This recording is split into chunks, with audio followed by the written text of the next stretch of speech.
और अब आज के कार्यक्रम को आरंभ करते हैं।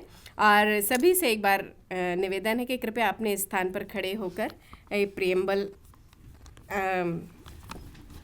प्रस्तुत करने जा रहे हैं हमारे साथ वरिष्ठ प्रशासकीय अधिकारी मेजर निशांत जी। कृपया मंच पर आने का कष्ट करें जी। सर आप लोग बैठ जाएं। अच्छा, बैठ जाएं। जी, जो प्रियम्बल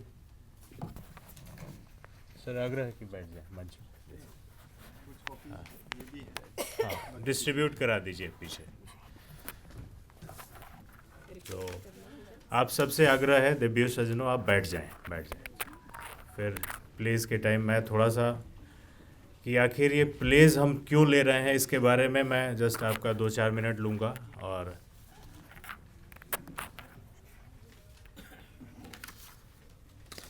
सबसे पहले तो आप सबको नमस्कार, जय हिंद।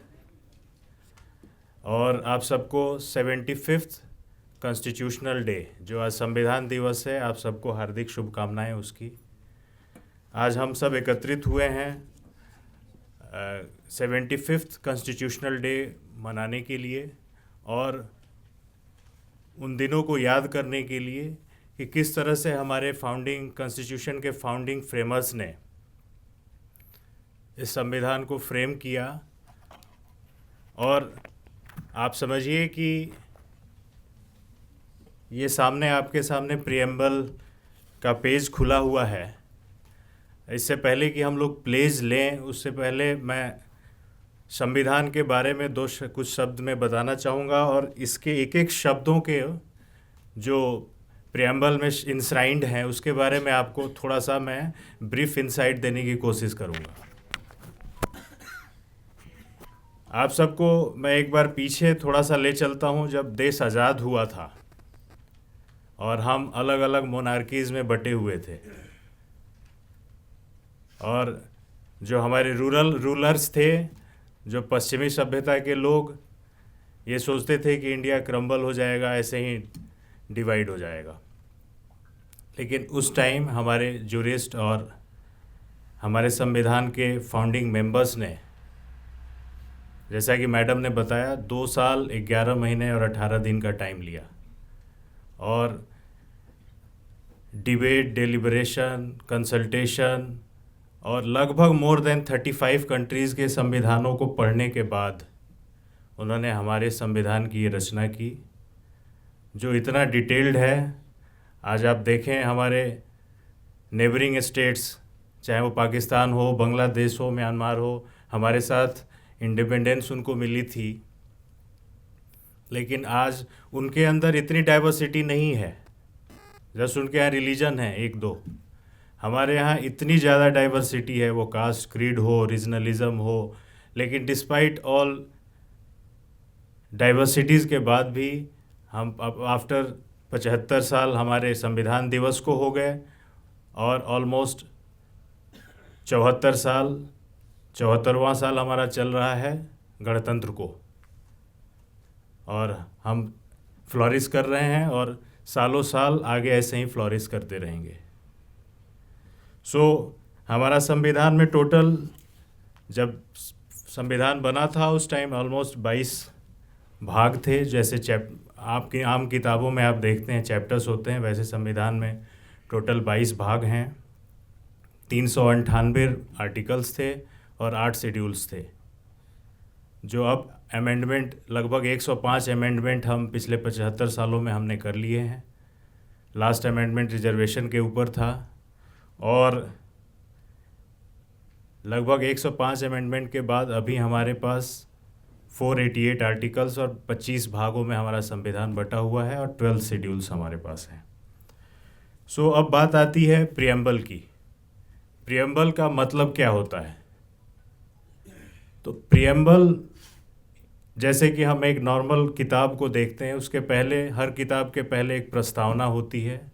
वही एक प्रस्तावना है जो प्रियम्बल और उद्देश्य का, जिसमें कई व्यूज़ भी हैं। अब हमारे फाउंडिंग फ्रेमर्स जो थे संविधान के, उन्होंने अलग अलग, उसमें मेनली अलादी कृष्णा स्वामी अय्यर थे, के एम मुंशीज़, या हमारे डॉक्टर भीमराव अंबेडकर साहब, जो ड्राफ्टिंग कमेटी के चेयरमैन रहे, सबने प्रियम्बल को, जो इनिशियली इसका नाम था ऑब्जेक्टिव रिजोल्यूशन को ही आगे प्रियम्बल नाम दिया। सो मैं ये आप लोगों को, मैं देख रहा था जब इनवाइट किया जा रहा था तो काफ़ी लोग रिलक्टेंट थे, आने में डिले भी हो रहा था। सो मैं ये बताना चाहता हूँ कि ये संविधान ऐसी चीज़ है, ऐसी बुक है जिसको as a citizen of this nation हमें ज़रूर रेफ़र करना चाहिए, क्योंकि संविधान वो किताब है जिससे हमारी day to day life govern हो रही है। तो एटलीस्ट वी शुड बी, हमें पता होना चाहिए कि इसके मुख्य उद्देश्य क्या हैं और ये बुक कहती क्या है। और प्रस्तावना एक तरह से देखें तो पूरे संविधान, जो इतने देखें तो पूरे वर्ल्ड में सबसे बड़ा संविधान हमारा ही है, सबसे लेंदीएस्ट इसको बोलते हैं। तो उसका एक क्रक्स बोलें तो ये प्रस्तावना है जो आपको सामने दिखेगी, अभी हमने प्रेजेंटेशन में दिखाया हुआ है। तो ये प्रियम्बल जो है ये पूरे संविधान का एक क्रक्स के रूप में हमारे फाउंडिंग फ्रेमर्स ने दे दिया है हमें। इसके एक एक शब्द आप देखेंगे, चाहे वो, मैं तो जब भी संविधान रेफ़र करता हूँ पहले, चाहे टेररिस्ट ऑपरेशन कमांड कर रहा था या फिर आज आप सबके बीच हूँ, तो जहाँ भी मुझे कहीं दिशा निर्देश की ज़रूरत होती है तो मैं इस बिग बुक के रेफ़र करता हूँ, और हर बार एक ही शब्द के अलग अलग डायमेंशंस मुझे दिखते हैं।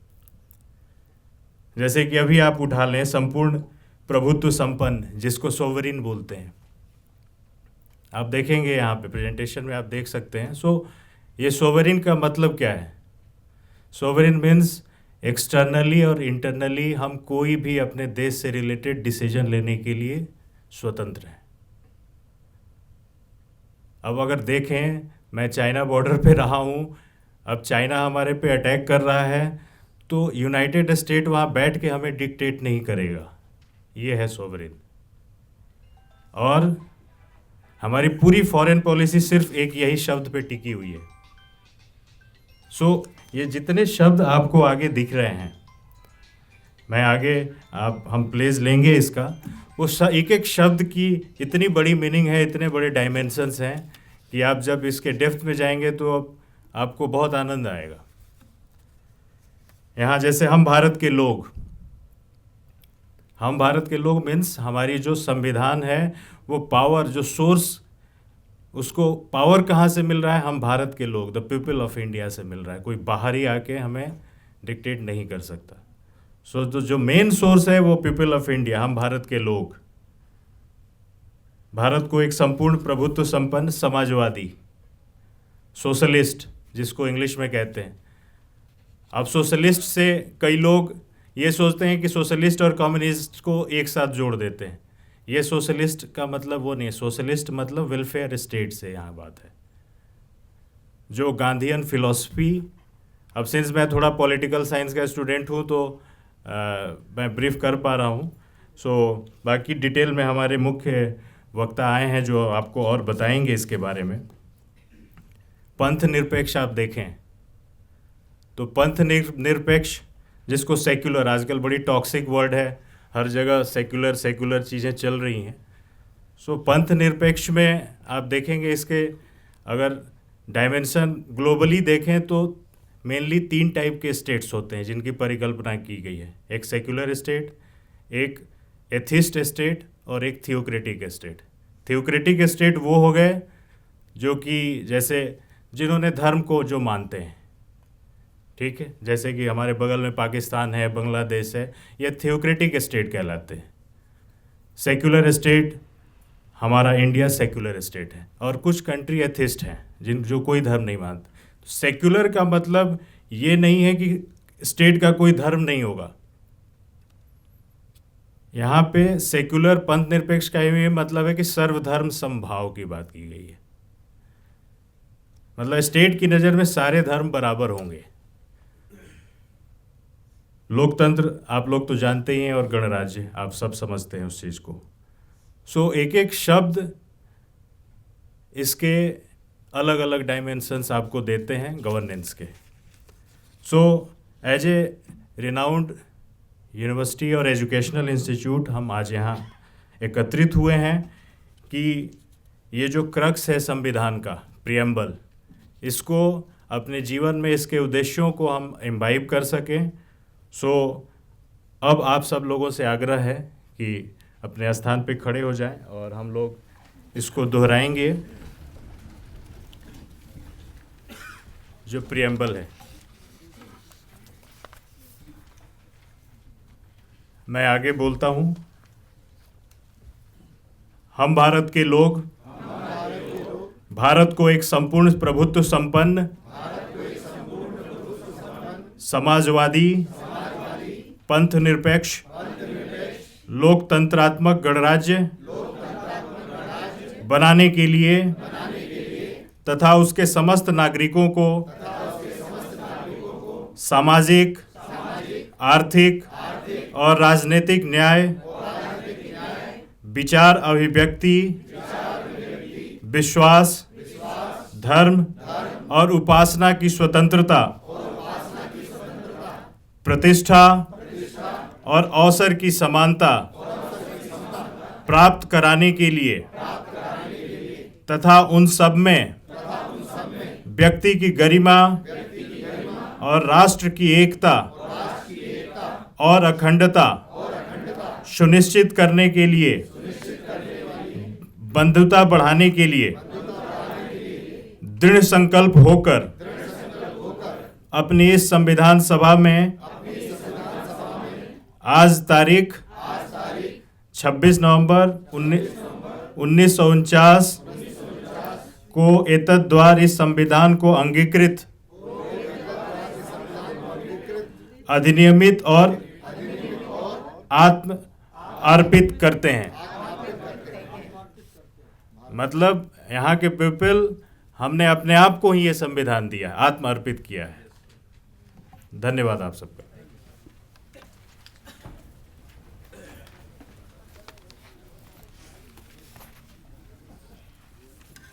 बहुत बहुत धन्यवाद निशांत जी।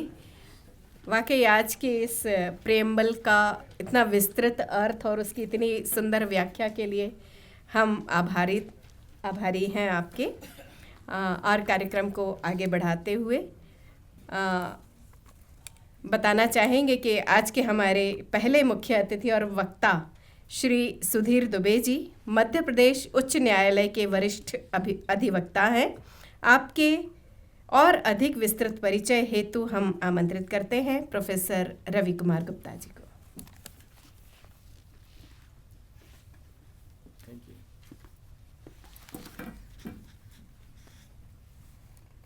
So Sudhir Dubey ji, Senior Advocate, Madhya Pradesh High Court and Executive Member of District War Council, Bhopal.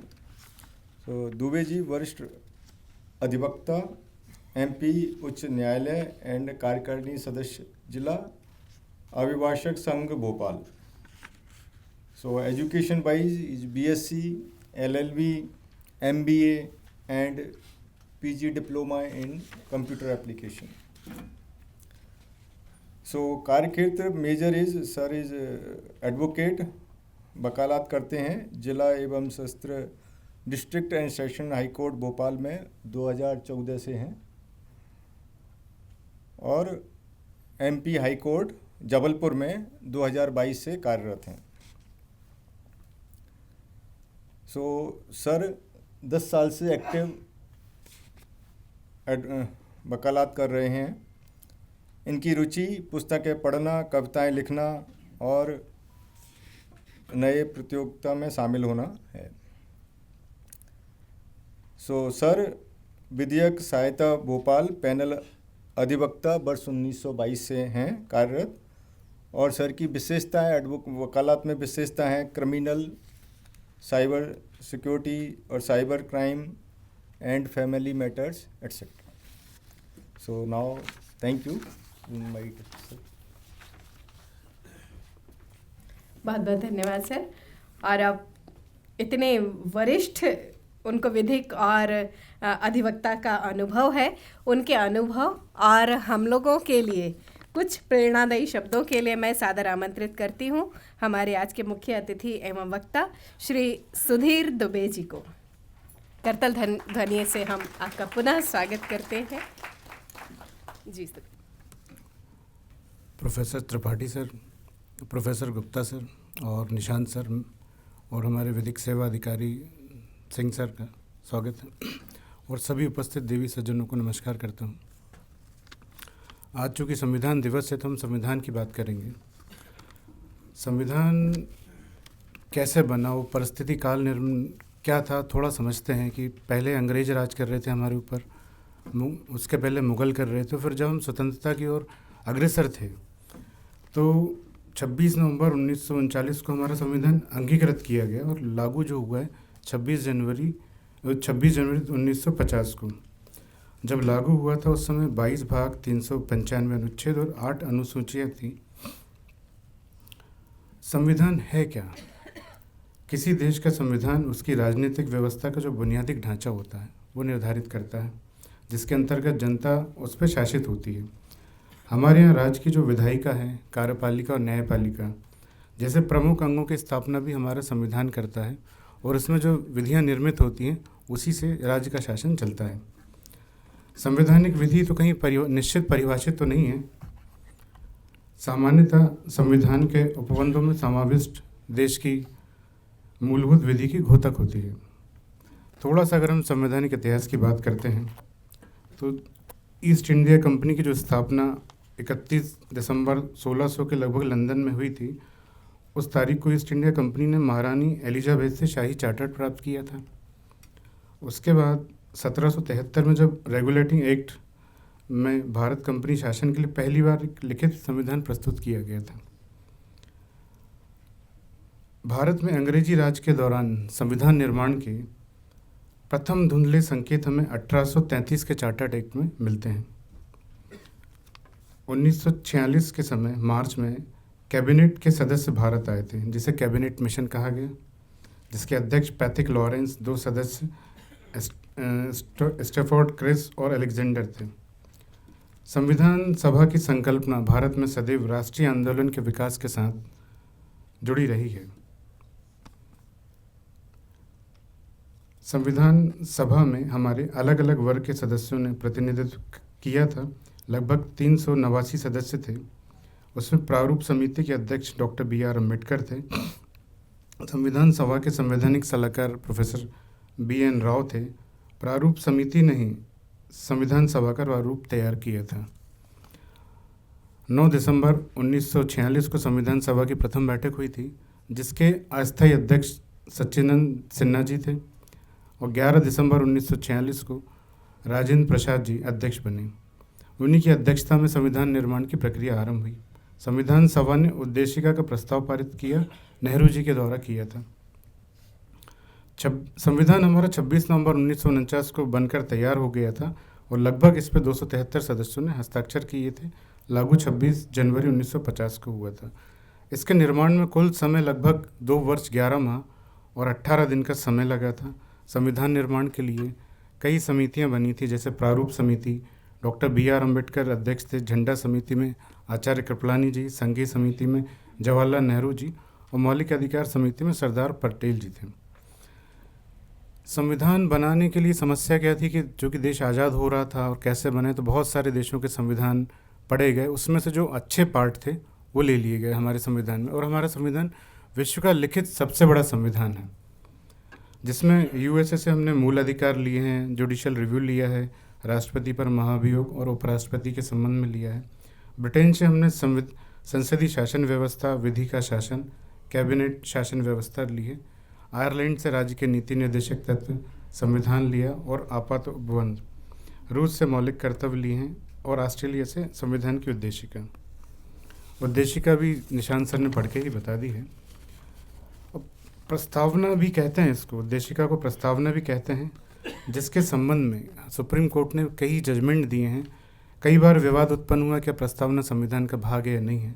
तो इसमें इनरी बेरू यूनियन के मामले में उच्चतम न्यायालय ने कहा कि प्रस्तावना संविधान का भाग नहीं है, लेकिन केशवानंद भारती बनाम केरल राज्य 1973 सुप्रीम कोर्ट ने कहा कि प्रस्तावना संविधान का भाग है और संविधान का आधारभूत ढांचा है। इसमें आधारभूत ढांचे को छोड़कर संशोधन किया जा सकता है। गोलकनाथ केस में बताया कि प्रस्तावना संविधान की मूल आत्मा है। 42वें संविधान संशोधन में हमें प्रस्तावना में समाजवादी, पंथनिरपेक्ष और अखंडता शब्दावली जोड़ी गई। एसआर बॉम्बई विरुद्ध यूनियन ऑफ इंडिया 1918 के मामले में उच्चतम न्यायालय ने कहा कि यह सभी धर्मों के साथ समान व्यवहार करने की एक सकारात्मक अवधारणा है, जो धर्मनिरपेक्षता की बात करते हैं। संविधान की प्रकृति क्या है? एक तरफ हमारा संविधान संघात्मक भी है और दूसरी तरफ एकात्मक भी है। इसमें दोनों प्रकार की प्रकृतियां हैं। इसके कई भागों में पहला भाग संघ और उसका राज्य क्षेत्र बताया गया है। दूसरे भाग में नागरिकता के संबंध में है। तीसरा जो भाग है मूल अधिकार, ये बहुत इम्पोर्टेंट भाग है। आप देखेंगे हमारे कानून और संविधान कहीं ना कहीं इसी से रिलेटेड हैं। कई बार हमको पता होता है, कई बार नहीं पता होता। मूल अधिकारों में धारा 12 में परिभाषा दी गई है। 13 में मूल अधिकारों के असंगत और अल्पीकरण वाली विधि, कोई भी ऐसी विधि नहीं बनाएगा भारत, हमारा देश, कि जिससे विधायिका ऐसा कोई कानून नहीं बनाएगी जो हमारे मूल अधिकार को कम करते हों। 14 बताया गया है, आर्टिकल 14 बोलता है विधि के समक्ष समता, कि राज्य किसी भी व्यक्ति या नागरिक जो उसके समक्ष है वो सभी के समान रहेंगे, किसी के साथ भेदभाव नहीं करेगा, धर्म, जाति, आर्थिक स्तर पर किसी भी तरह। 15 में बताया कि धर्म, मूलवंश, जाति, लिंग, जन्मस्थान के आधार पर विभेद का प्रतिषेध किया गया है। 16 में बताया कि लोक नियोजन के अवसर पर समता, मतलब सभी व्यक्ति जो नियोजन, रोजगार करना चाहते हैं, बिजनेस करना चाहते हैं, उनमें भेदभाव नहीं किया जाएगा किसी भी तरह का। 17 अनुच्छेद 17 अस्पृश्यता का अंत करता है। 18 में जो उपाधियाँ चलती थी उसका अंत है। हमको जो मौलिक अधिकार मिले हैं वो 6 प्रकार के मिले हैं। पहला है समानता का अधिकार, जो अनुच्छेद 14 से 18 तक है। दूसरा स्वतंत्रता का मौलिक अधिकार है। तीसरा शोषण के विरुद्ध मौलिक अधिकार, फिर धार्मिक स्वतंत्रता के विरुद्ध मौलिक अधिकार, शिक्षा संस्कृति के विरुद्ध और संवैधानिक उपचारों का अधिकार। जब हम स्वतंत्रता के अधिकार की बात करते हैं तो ये बहुत विस्तृत है। हम रोज़ अपने डेली रूटीन में देखते भी हैं, पर लगता नहीं कि हमें संविधान से मिला है, जिसमें कई माननीय उच्चतम न्यायालय के निर्णय दिए गए हैं। थोड़ा सा ब्रीफ कर देता हूँ मैं आपको। जैसे प्रेस की स्वतंत्रता, हम बोलते हैं प्रेस कुछ भी लिख देता है, तो वो हमें संवैधानिक अधिकार है प्रेस को बोलने के लिए। और ये आया था रोमेश थॉपर वर्सेस मद्रास राज्य के 1950 में। सुप्रीम कोर्ट ने कहा था कि प्रेस को स्वतंत्रता एक मूल अधिकार है, प्रेस छाप सकती है। इस पर निर्बंध हटा दिए गए थे। फिर बोलने के अधिकार में चुप रहने का भी अधिकार है। ये विजय एम्यूल केस केरल राज्य 1986 में आया था। ये राष्ट्रगान का मामला था कि आप कुछ विशेष धर्म के व्यक्ति राष्ट्रगान गा नहीं रहा था, तब सुप्रीम कोर्ट ने कहा कि चुप रहने का अधिकार भी मौलिक अधिकार में आता है। जैसे आप देखेंगे 2006 में जानने का अधिकार आया।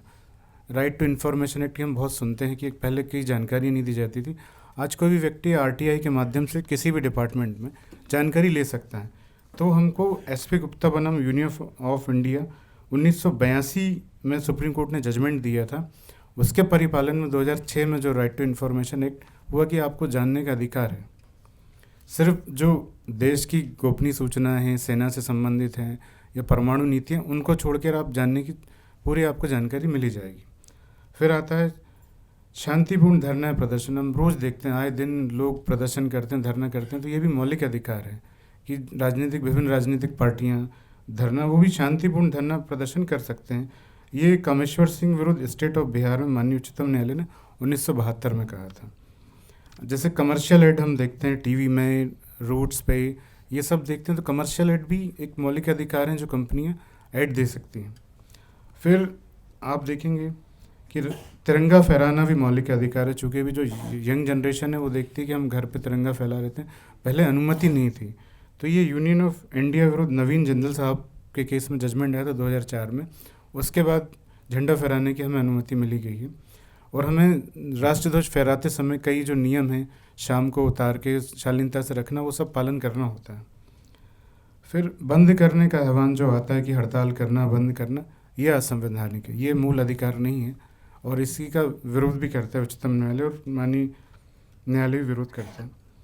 अनुच्छेद 21 की बात करते हैं, जिसमें जीने का अधिकार आता है, जीने और दैहिक स्वतंत्रता का अधिकार। जीने का मतलब है कि मानव गरिमा के साथ जीना, केवल सिर्फ जी ही नहीं लेना जिसमें रोटी कपड़ा मकान सब मिले, साथ में इज्जत भी हो।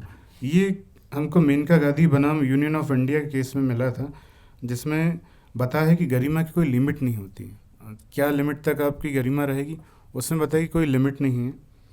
फिर इंटरकास्ट मैरिज करने का भी अधिकार जो है वो भी मौलिक अधिकार आया है, लता सिंह विरुद्ध स्टेट ऑफ यूपी 2006 में। ऐसे ही विदेश जाने का अधिकार है कि आज भी आप देखते होंगे जब क्रिमिनल केस रजिस्टर्ड हो जाता है तो अगर किसी को विदेश जाना है, पासपोर्ट में आपत्ति आती है, एनओसी कोर्ट से लेना पड़ता है, तो कोर्ट परमिशन देती है, पहले नहीं देती थी, क्योंकि व्यक्ति का मौलिक अधिकार है, इस कारण उसको कोर्ट परमिशन देती हैं। फिर आता है आजीविका चलाना, कोई व्यक्ति कोई काम करना चाहता है तो ये भी उसका मौलिक अधिकार है, रोका नहीं जा सकता, बस वो कार्य विधि विरुद्ध ना होना चाहिए। यह आया था ओलेगा तेलिक विरुद्ध बॉम्बे म्यूनसिपल कॉरपोरेशन 1986 के केस में। फिर आप देखते हैं शिक्षा पाने के अधिकार। पहले हमारे देश में 20-25 साल पहले शिक्षा प्राप्त करना बहुत मुश्किल हुआ करता था, लेकिन आप देखें कि आज गवर्नमेंट जितनी है, फ्री एजुकेशन बात चल रही है, राइट टू एजुकेशन बात चल रही है। जो राइट टू एजुकेशन आया है ये मोहिनी जैन विरुद्ध स्टेट ऑफ कर्नाटका 1992 के केस के बाद आया है कि सभी को शिक्षा पाने का अधिकार है, किसी को वंचित नहीं किया जा सकता। फिर भोजन पाने का अधिकार है और प्रदूषण मुक्त जल और वायु पाने का भी अधिकार है। सरकार हमको केवल पानी और बिजली या जो चीज़ें हैं, वायु प्रदूषण मुक्त करके देगी। इसलिए आप देखते हैं कि वाटर जो आता है हमारे घरों पे फ़िल्टर होके आता है, डायरेक्ट नहीं आता। तो ये जितने सारे हम अधिकार देख रहे हैं ये सब हमारे डेली लाइफ में दिखते पर ध्यान नहीं जाता कि हमारे मूल अधिकार है। जब हम पढ़ते हैं तो समझ में आता है कि ये तो मूल अधिकार है। फिर निःशुल्क विधिक सहायता, क्योंकि आज भी इतनी सरकार की योजनाएं चल रही हैं कि किसी भी व्यक्ति को जो आर्थिक संपन्न है, गरीब है, किसी भी तबके का है, उसके पास अगर संपन्न नहीं है तो उसको निःशुल्क विधिक सहायता उपलब्ध कराई जाएगी। ऐसा नहीं है कि कोई व्यक्ति के पास पैसे नहीं है तो उसको न्याय नहीं मिलेगा। भारत में सभी को न्याय उपलब्ध है, उसी के कॉन्सेप्ट में है ये MM हस्केट विरुद्ध स्टेट ऑफ महाराष्ट्र के केस में 1978 में बताया था। पहले ये नीति निर्देशक तत्व था कि राज्य इस पर कार्य करे, पर इसको फिर बाद में मौलिक अधिकारी बना दिया कि शिक्षा निःशुल्क विधिक सहायता पाना ये मौलिक कर्तव्य राज्य को देना पड़ेगा। फिर स्पीडी ट्रायल आया कि केसों में बहुत समय लगता है तो जल्दी केस चले। बिजली पाने का अधिकार भी हमारा मौलिक अधिकार है। चिकित्सा सहायता पाने का अधिकार भी, चाहे सरकारी और प्राइवेट हॉस्पिटल आपको मना नहीं कर सकता कि वो हम आपको शिक्षा मतलब चिकित्सा नहीं देंगे। ये परमानंद कटारा विरुद्ध यूनियन ऑफ इंडिया 1989 के केस में आया था। फिर राइट टू शेल्टर, आश्रय पाने का अधिकार, और जो अपराधों से पीड़ित है, खासतौर से महिलाएं हैं, अगर बलात्कार या किसी और शोषण से पीड़ित हैं तो उनको प्रतिकर राशि पाने का भी अधिकार माननीय सर्वोच्च न्यायालय द्वारा दिया गया। तो इस तरह जो हमारे मौल अधिकार हैं उनको हम की कई बार जानकारी नहीं होती।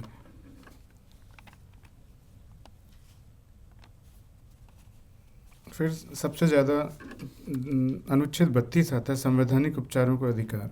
इसमें ये एक्चुअली राज्य के विरुद्ध है। जैसे किसी व्यक्ति को बंद कर लिया है, कोई सरकारी विभाग आदेश नहीं कर रहा है, या पूछा जा सकता है किस अधिकार से, तो उन्होंने 4-5 चीज़ें दी हैं। बंदी प्रत्यक्षीकरण याचिका है, परमादेश है, प्रतिषेध अधिकार परीक्षा, उत्प्रेषण है।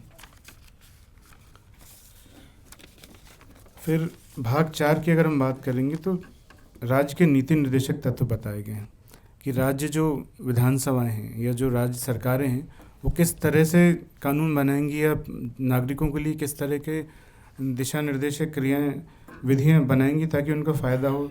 तो उसमें अनुच्छेद 36 में परिभाषा बताई है, 39 में बताया है कि कुछ नीति निर्देशक तत्व कि राज्य पुरुष और महिला सभी नागरिकों को समान रूप से जीविका के पर्याप्त साधन प्राप्त करेगा। तो आप देखते हैं आजकल हम कि जहां महिलाओं की प्रतिनिधित्व कम है वहाँ 33% आरक्षण हो रहा है, इसीलिए कि प्रतिनिधित्व समान हो, दूसरे वर्गों को भी जो आरक्षण हो रहा है, तो ये नीति निर्देशक तत्व के तहत ही जा रहा है।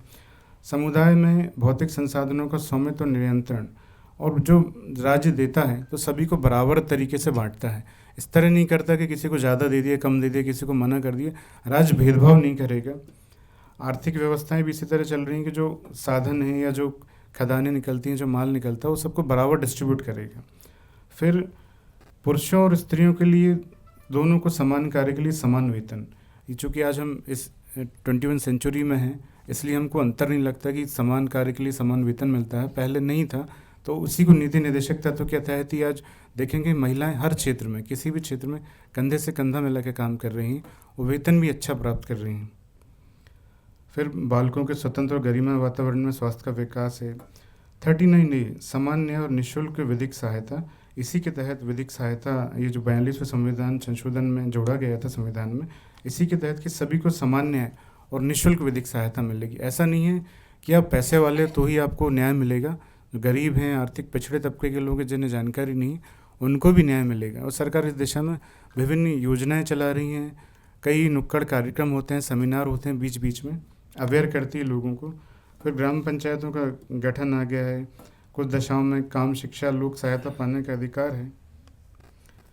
फिर जो हमारे पर्यावरण 48A में जोड़ा है कि पर्यावरण का संरक्षण, संवर्धन और वन्य जीवों की रक्षा की जाएगी। राष्ट्रीय महत्व के स्मारक, संस्थानों और वस्तुओं का संरक्षण किया जाएगा। और 50 जो अनुच्छेद बहुत इंपॉर्टेंट इसलिए है कि कार्यपालिका को न्यायपालिका से पृथक करता है, जो हमारा एग्जीक्यूशन जो है उसको सेपरेट करता है। ऐसा नहीं कि कहीं ओवरलैप हो रहा है, ताकि टकराव ना हो, काम चलता रहे। और हम अधिकारों की तो हमेशा बात करते हैं, कर्तव्यों से थोड़ा सा दरकिनार करते हैं, हमारी ह्यूमन टेंडेंसी है। तो मूल कर्तव्य भी बताए गए हैं, भाग 4 में बताएं। 4 में बताया कि भारत के प्रत्येक नागरिक का कर्तव्य क्या होगा। संविधान का पालन करेंगे, उनके आदर्शों, संस्थाओं और राष्ट्रध्वज, राष्ट्रगान का हम आदर करेंगे। आप देखते होंगे जब भी राष्ट्रध्वज लगाते हैं, फहराते हैं या राष्ट्रगान करते हैं, हम खड़े होते हैं, ये आदर करने का इसमें बताया गया है। स्वतंत्रता के लिए जो हमारे स्वतंत्रता सेनानियों ने आंदोलन किया था, उन उच्च आदर्शों को हम हृदय में रखेंगे। भारत की संप्रभुता, एकता, अखंडता की रक्षा करेंगे, देश की रक्षा करेंगे, राष्ट्र सेवा करेंगे। और भारत के सभी लोग समरसता और समान भ्रातृत्व की भावना निर्माण करेंगे। धर्म, भाषा, क्षेत्र, वर्ग आधारित भेदभाव से परे होंगे और ऐसी प्रथाओं का हम त्याग करेंगे जिसमें सम्मान के विरुद्ध हो। प्राकृतिक पर्यावरण का संरक्षण करेंगे, सार्वजनिक संपत्ति को सुरक्षित करेंगे। माता पिता संरक्षक हैं, ये बड़ा इंपॉर्टेंट है। यदि माता या पिता संरक्षक हैं तो 6 वर्ष से 14 वर्ष तक के जो बालक हैं उनको शिक्षा का सभी समान अवसर प्रदान किया जा रहा है। आप देखेंगे आजकल सभी स्कूलों में 6 साल से ही राइट टू एजुकेशन के तहत एडमिशन दिया जाता है, अगर सक्षम नहीं है तो।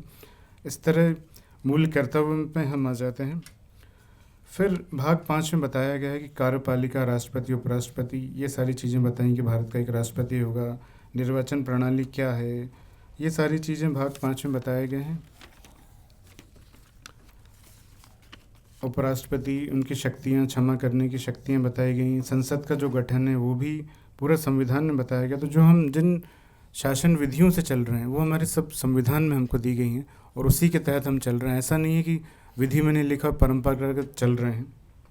इसमें संविधान में उच्च न्यायालय, हाई कोर्ट, उनकी अपील क्या है, ये सारी चीज़ें हमें बताई गई। अखिल भारतीय सेवाएं हम बहुत सुनते हैं, जैसे IAS सेवाएं हो गई, IFS वगैरह हो गई हैं, निर्वाचन आयोग हो गया है।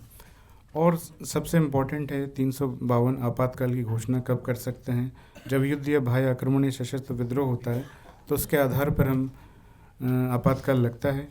356 जब राज्य में संवैधानिक विफलता आती है तब लगाते हैं। और 360 में बताया वित्तीय आपातकाल जो देश में अभी तक लगा नहीं है। और अनुच्छेद 368 में संविधान संशोधन की प्रक्रियाएं बताई गई हैं, जो कि 3 प्रकार से होती हैं: साधारण बहुमत द्वारा, विशेष बहुमत द्वारा और विशेष और राज्यों के अनुसमर्थन द्वारा ये विधियां बताई गई हैं। तो मेरा आज यहीं तक का संबोधन था।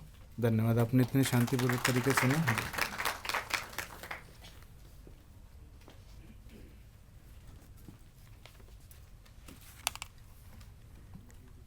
बहुत बहुत धन्यवाद सर। हमारे संविधान में हमारे क्या क्या अधिकार हैं और किस तरह से हमें अपने कर्तव्यों का भी पालन करना चाहिए, इसका बहुत अच्छे से सुंदर परिभाषित और विस्तृत जो आपने विवरण दिया, उसके लिए हम आपके बहुत बहुत आभारी हैं। हमारे आज के इस कार्यक्रम के अगले वक्ता हैं आदरणीय श्री अभय सिंह जी। जिला न्यायालय में आप जिला विधिक सहायता अधिकारी के पद पर सुशोभित हैं। आपकी विस्तृत परिचय हेतु मैं आमंत्रित करती हूँ प्रोफेसर रवि कुमार गुप्ता जी को।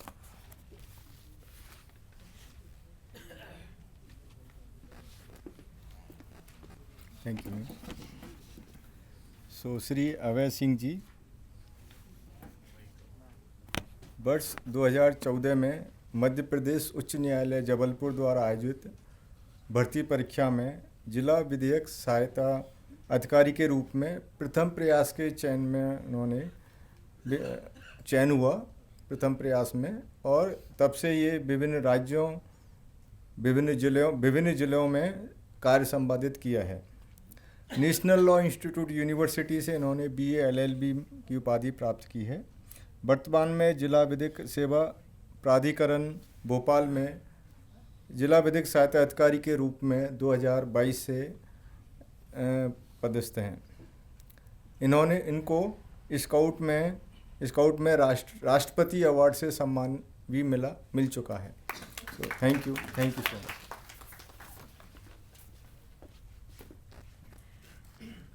राष्ट्रपति सम्मान से सम्मानित श्री अभय जी को सुनना हमारा सौभाग्य होगा। उन्हें मैं आदरपूर्वक मंच पर आने के लिए आमंत्रित करती हूँ।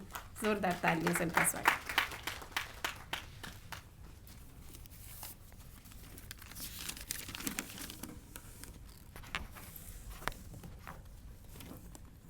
आज के कार्यक्रम में उपस्थित आदरणीय डायरेक्टर सर श्रीमान त्रिपाठी सर, प्रोफेसर साहब गुप्ता जी एवं प्रशासनिक अधिकारी महोदय, और हमारे न्यायालय परिवार से उपस्थित हमारे आदरणीय बड़े भाई श्री सुधीर दुबे जी एवं समस्त उपस्थित फैकल्टी मेंबर्स एवं देवी और सज्जनों का मैं स्वागत करता हूं। आज संविधान दिवस के उपलक्ष्य में प्रशासनिक अधिकारी महोदय ने बहुत अच्छे तरीके से संविधान की प्रस्तावना के बारे में बताया आपको, और संविधान के संबंध में हमारे आदरणीय भाई श्री सुधीर दुबे जी ने भी आपको पूर्ण रूप से सब कुछ बता दिया है। अब मेरे लिए कुछ बचा नहीं है, फिर भी मैं आज संविधान दिवस के उपलक्ष्य में जो विधिक सहायता की ओर से किस तरह की सहायता आपको प्रदान की जाती है उसके बारे में बताना चाहूँगा। सबसे पहले, अभी आप सभी लोग सुन रहे हैं तो थोड़ा सा मैं क्वेश्चन आंसर भी आपसे पूछना चाहूँगा कि जैसा कि यह फ्लैक्स देख रहे हैं जिला विधिक सेवा प्राधिकरण, तो मैं पूछना चाहूँगा कि आप लोगों में से कितने लोगों ने जिला विधिक सेवा प्राधिकरण के बारे में सुना है? कोई बता सकता है क्या? आपको तो पता ही होगा, मैं और लोगों से पूछना चाह रहा हूँ मैं। जी, और कोई बता सकता है? जिला विधिक सेवा प्राधिकरण, ये ऑफिस कहाँ पर है, इसका उद्देश्य क्या है? कभी आप लोगों ने सुना हो? किसी ने भी नहीं सुना? देखिए, जिला विधिक सेवा प्राधिकरण का उद्देश्य क्या है उसके बारे में आपका बताना चाहूँगा मैं। और ये जो जिला विधिक सेवा प्राधिकरण है ये 1976 से काम कर रहा है। जैसा कि हमारे साथी ने बताया कि आर्टिकल 13 कैपिटल ए जो 42nd अमेंडमेंट था उससे ये equal justice and free legal aid का कॉन्सेप्ट आया है। अब ये जो equal justice and free legal aid है इसका मतलब यही है कि अगर कोई व्यक्ति कोर्ट में केस दायर करना चाहता है और अगर वो आर्थिक रूप से कमज़ोर है तो उसे शासन के खर्चे पे वकील उपलब्ध कराया जाता है। मतलब कि होता क्या है, आमतौर पे किसी के पास कोर्ट से कागज़ आता है तो इंसान घबरा जाता है कि हमें एडवोकेट करना पड़ेगा, अनावश्यक पैसे खर्च होंगे और पता नहीं कितना टाइम लगेगा। लेकिन अगर आपको पता है लीगल एड के बारे में कि जिला विधिक सेवा प्राधिकरण क्यों बना है, उसका उद्देश्य क्या है, तो आप सबसे पहले लीगल एड ऑफिस आइए। वहाँ पे आपको जो पूरी कानूनी सहायता है वो प्रदान की जाती है, क्योंकि जिला विधिक सेवा प्राधिकरण का उद्देश्य यही है कि न्याय सबके लिए है, न्याय पाने का सबका समान अधिकार है। आप लोगों को सूचित किया जाता है कि अगर आपका कोई प्रकरण मैटर कोर्ट में चल रहा है या आप दर्ज करना चाहते हैं और आपके पास पैसे नहीं हैं, आप आर्थिक रूप से कमज़ोर है या अदर डिसेबिलिटीज़ है, कोई डिसेबल पर्सन है, अदर डिसेबिलिटी है, तो इसका मतलब ये नहीं है कि आपको न्याय नहीं मिलेगा। आप जब जिला विधिक सेवा प्राधिकरण में आते हैं तो हम आपको निःशुल्क कानूनी सहायता प्रदान करते हैं। पहले आपको एडवाइस देते हैं, अगर कोर्ट में केस रखने लायक होता है तो आपका फ्री ऑफ कॉस्ट जो है कोर्ट में केस रखा जाता है। और इसमें इनिशियल से फ्रॉम द बिगिनिंग जो स्टार्टिंग से प्रोसेस रहती है और जजमेंट जब तक आ जाता है तब तक सारे खर्चे माफ़ हो जाते हैं। तो ये आर्टिकल 13 कैपिटल ए में बोला, संविधान में ये आर्टिकल अनुच्छेद में दिया गया है। उसी तरह अपन लोग अगर CRPC में अगर पढ़ेंगे तो CRPC में सेक्शन 303 बोलता है कि अगर किसी व्यक्ति के खिलाफ क्रिमिनल एक्टिविटी में इन्वॉल्व होता है तो उसका जब कोर्ट में केस चलता है तो वो अपनी चॉइस का एडवोकेट कर सकता है। अपनी चॉइस का मतलब कि वो प्राइवेट एडवोकेट कर सकता है, आपके पास पैसे हैं, आप बड़े से बड़ा वकील कर सकते हैं। ये सेक्शन 303 सीआरपीसी में दिया गया है। और जो अभी अपना नया भारतीय नागरिक सुरक्षा संहिता है उसमें 340 सेक्शन में दिया गया है। उसी तरह सीआरपीसी, ओल्ड सीआरपीसी, उसमें 304 सेक्शन में दिया गया है कि अगर कोई व्यक्ति के खिलाफ क्रिमिनल केस चलता है और उसके पास पैसे नहीं है तो उसे लीगल एड की तरफ से निःशुल्क अधिवक्ता प्रोवाइड किया जाता है। मतलब कि जिला विधिक सेवा प्राधिकरण की ओर से उसको वकील उपलब्ध करवाया जाता है, जो उसके शुरुआत से लेकर के आखिरी तक के सारे प्रकरण में पैरवी करता है। और इसी को अगर अपन भारतीय नागरिक सुरक्षा संहिता में अगर देखेंगे तो ये सेक्शन 341 में कवर होता है। अब जो आर्टिकल 39 कैपिटल है इसका ये बहुत वाइडर कॉन्सेप्ट में है। तो ये संविधान में भी दिया गया है, सीआरपीसी में भी दिया गया है। मतलब सिविल, क्रिमिनल और सीपीसी, जहाँ ज़मीनी विवाद होते हैं वहाँ पे अगर किसी को केस दायर करना है, ज़मीनी विवाद है, सिविल मैटर है, तो ऑर्डर 33 सीपीसी के अंतर्गत भी वो अकिंचन व्यक्ति के रूप में वाद दायर कर सकता है, वो कोर्ट में केस लगा सकता है। इसका मतलब यही है सीधा सा कि अगर किसी के पास पैसे नहीं हैं तो उसे लीगल की तरफ से वकील उपलब्ध कराया जाता है। आपने लैंडमार्क जजमेंट पढ़ा होगा, एमएच हॉस्कोट और हुसैन खातून वाला केस। जब सुप्रीम कोर्ट ने देखा कि जो जेल है, प्रिजन है, वहाँ पे अगर कैपेसिटी 100 लोगों की है, वहाँ पे 250-500 की संख्या में कैदी हैं। ये इतने सारे कैदी वहाँ पे जेल में आखिर है क्यों?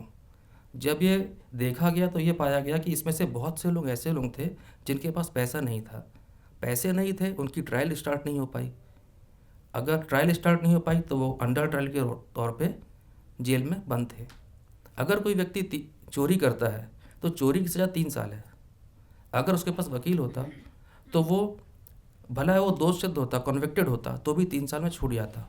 लेकिन उसके पास पैसे नहीं थे, वकील नहीं कर पाए, तो पता चला वो व्यक्ति जिसमें मैक्सिमम पनिशमेंट 3 साल का था वो 5-6 साल से जेल में ही बंद था।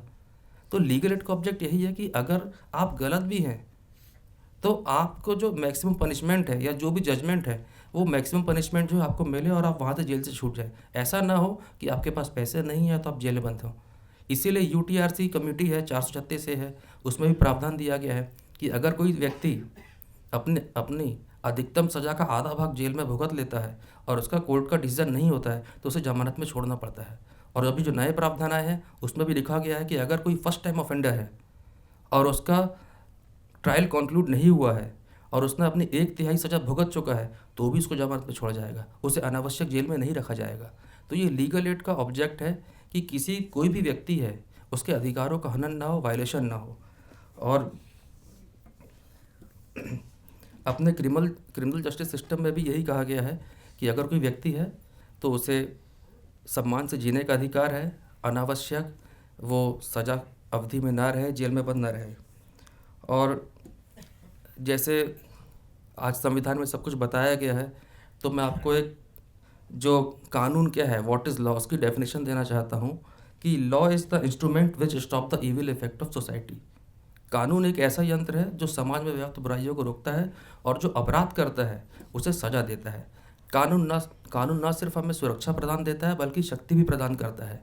तो बगैर कानून के जीवन जीने की कल्पना ना के बराबर है।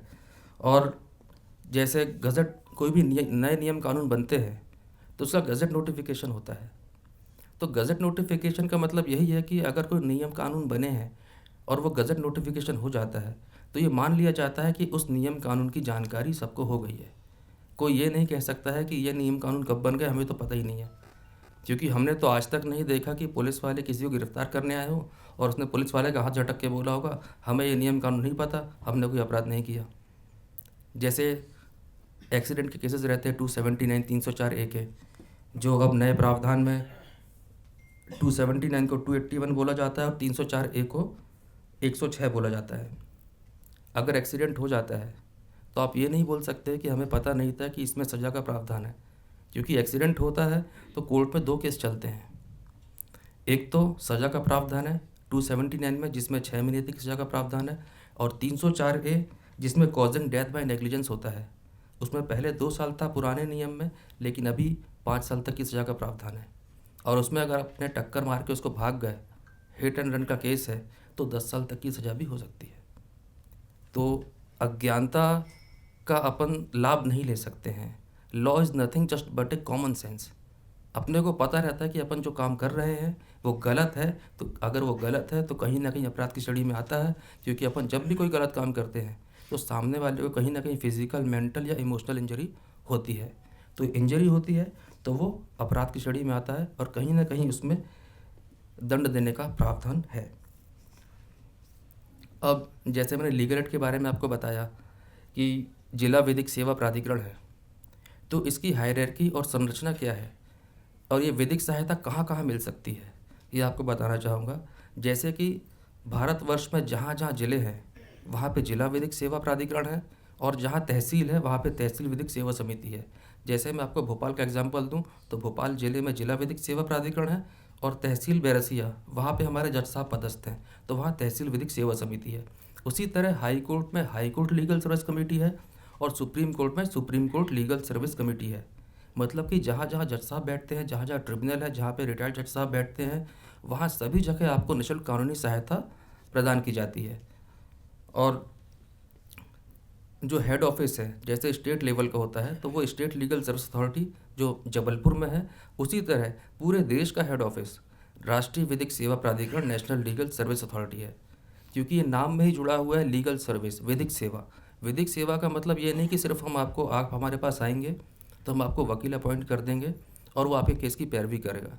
विधिक सेवा का मतलब ये है कि अगर कोई शासन की वेलफेयर स्कीम्स है उसका भी अगर आपको लाभ नहीं मिल रहा है तो भी आप लीगल एड में आकर करके संपर्क कर सकते हैं, क्योंकि हमारे यहाँ लीगल एड में फ्रंट ऑफिस खुला हुआ है हर जिला स्तर में। जिला विधिक सेवा प्राधिकरण में फ्रंट ऑफिस में हमारे एडवोकेट की नियुक्ति की गई है, वहाँ पे पीएलवी बैठे गए हैं। अगर आप लीगल एडवाइस लेने के लिए आते हैं तो आपको free of cost legal advice provide की जाती है, क्योंकि आप लोगों ने देखा होगा कि सुप्रीम कोर्ट या हाई कोर्ट में आप बड़े से बड़े वकील साहब का नाम सुनते हैं, उनके पास मिलने जाते हैं, आप अपनी व्यथा ग्रीवेंस बताते हैं तो वो कंसल्टेशन फ़ीस के नाम पे ही आपसे 2,500-3,000-5,000 रुपये ले लेंगे, क्योंकि आप उनको अपनी समस्या बताओगे तो ऐसा तो है नहीं कि वो 1 मिनट या 2 मिनट में समझ जाएंगे। आपको प्रॉपर टाइम देंगे, आधा घंटा 1 घंटा जो भी डिमांड होगी केस की, तो वो उस हिसाब से फ़ीस चार्ज भी करते हैं। तो अगर आपको फ्री कंसल्टेशन भी चाहिए है तो आप पहले जिला विधिक सेवा प्राधिकरण, high court legal service committee, supreme court legal service committee में जाइए, वहाँ पे आपको जो फ्री एडवाइस है वो दी जाती है, क्योंकि हमारे विभाग का उद्देश्य आप लोगों से पैसा कमाना नहीं है बल्कि ये निःशुल्क सेवा के लिए बना हुआ है। तो आप लोग जब भी कार्यालय में आते हैं तो आपको निःशुल्क कानूनी सहायता प्रदान की जाती है। अगर आप ऑफिस नहीं भी आ पा रहे हैं तो टोल फ्री नंबर है 15100, जैसा कि फ्लैक्स में भी लिखा हुआ है। तो इसमें आप जब कॉल करते हैं टोल फ्री नंबर पे, तो जिस तरह सभी ज़िले में 2-2, 3-3 एडवोकेट असाइन किए हुए हैं, तो आप जब कॉल करेंगे वहाँ पे पूछेंगे आप किस राज्य से हैं, किस ज़िले से हैं, तो वो कॉल संबंधित ज़िले के अधिवक्ता और जो डिफेंस काउंसिल है उनके पास फॉरवर्ड होती है। आप अपनी समस्या बता सकते हैं, वो उसको आपकी जो भी समस्या आप उनको बताएंगे वो एडवाइस देंगे, और फिर अगर आपका कोर्ट में केस रखने लायक है तो वो जो अधिवक्ता है उनके द्वारा ही हमको बताया जाता है कि ये जो सेक्शन 12 है विधिक सहायता के लिए कौन कौन पात्र है, उसमें ये कैटेगरी में फॉल होते हैं, अपन इनको विधिक सहायता दे सकते हैं। और जो विधिक सहायता है जो सेक्शन 12 है लीगल सर्विस अथॉरिटी एक्ट 1987, उसमें दिया गया है कि विधिक सहायता के लिए कौन कौन पात्र है।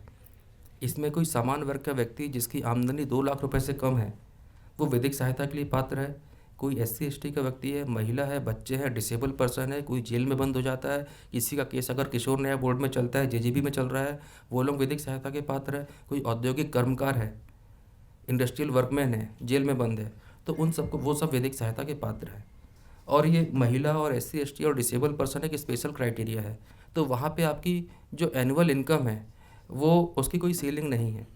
मतलब कि 2 लाख की इनकम सिर्फ जनरल क्लास के मेल पर्सन के लिए है। अगर कोई महिला भी अगर हमारे पास लीगल एड के लिए आती है, वो भला कितना ही पैसा अर्न करती हो, 1 लाख, 2 लाख, 5 लाख, 10 लाख, कितना भी, उसको हम विधिक सहायता देंगे।